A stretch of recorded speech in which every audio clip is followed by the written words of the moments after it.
আমি অ্যাম্বুলেন্স রাখার মতো সিনেমা আমি বানাই নাই। আপনার কোনো একটু বাংলার বুঝতে সমস্যা আছে। একটা মানুষ যে আমার সিনেমা দেখতে যে মারা যায়, তাহলে আমি কই থাকবো? আমি তো 14 শিখে থাকবো।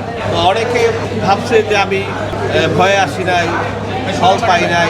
আমার টার্গেটের লোক আমি সারা বাংলাদেশের মানুষকে দেখাবো, তাহলে আমি কি ছবি বানাইছি এটা মানুষ দেখুক। যারা হলে যাবে, যারা ছবি দেখবে, তারা চোখ লড়াবে।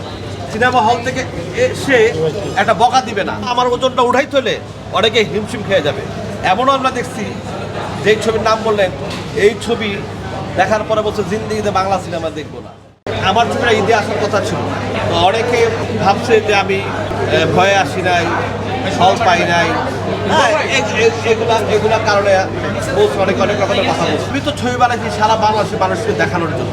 আমার টার্গেটের লোক আমি সারা বাংলাদেশের মানুষকে দেখাবো, তাহলে আমি কি ছবি বানাইছি এটা মানুষ দেখুক। আশা করি যারা হলে যাবে, যারা ছবি দেখবে, তারা চোখ লড়াবে এবং তারা ওই সিনেমা হল থেকে এসে একটা বকা দিবে না এবং তাদের সাথে আমি কোনো প্রতারণা করি না এবং করবো না। হ্যাঁ, এই কথাটাই যে প্রতারণার কথা, আমরা লাস্ট 2-1 বছরের যে হরর ফিল্মগুলো দেখছি, এগুলো আসলে হরর নাম দিয়ে বলে কমেডি ফিল্ম করা হচ্ছে, সেখানে দর্শক প্রতারণার কথাটা বলছিলেন। আরে প্রতারণা তো প্রশ্নে আসে না। আমি এই ছবির খেলা একটা সিকোয়েন্সের কথাই বলি। একটা সিকোয়েন্সের যে ওজনটা, আমার ওজনটা উঠাই তোলে, অনেকে হিমশিম খেয়ে যাবে।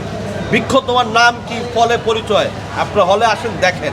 হ্যাঁ, ঈদে তো অন্যান্য ছবিও আছে, তার সাথে জিন সিনেমা আছে, সেটা অনেকে দেখে নেগেটিভ পজিটিভ বলেছে কি এইটার মতন কিনা, মানে অনেকে আপনার কোনো একটু বাংলার বুঝতে সমস্যা আছে।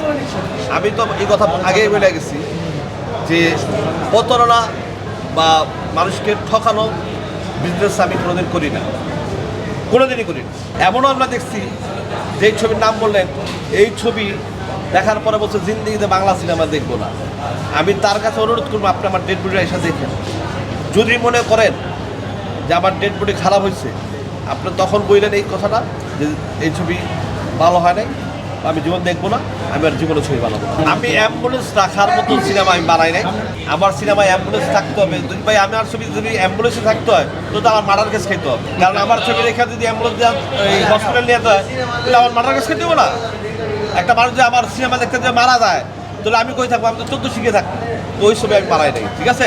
ইনশাল্লাহ আমার ছবিতে ভিন্ন রকম প্রচার হবে। সামনে কিল সিন 2 এর যে প্রচারটা আমি করবো, এটাও বাংলাদেশের মানুষ তাকায় থাকবে।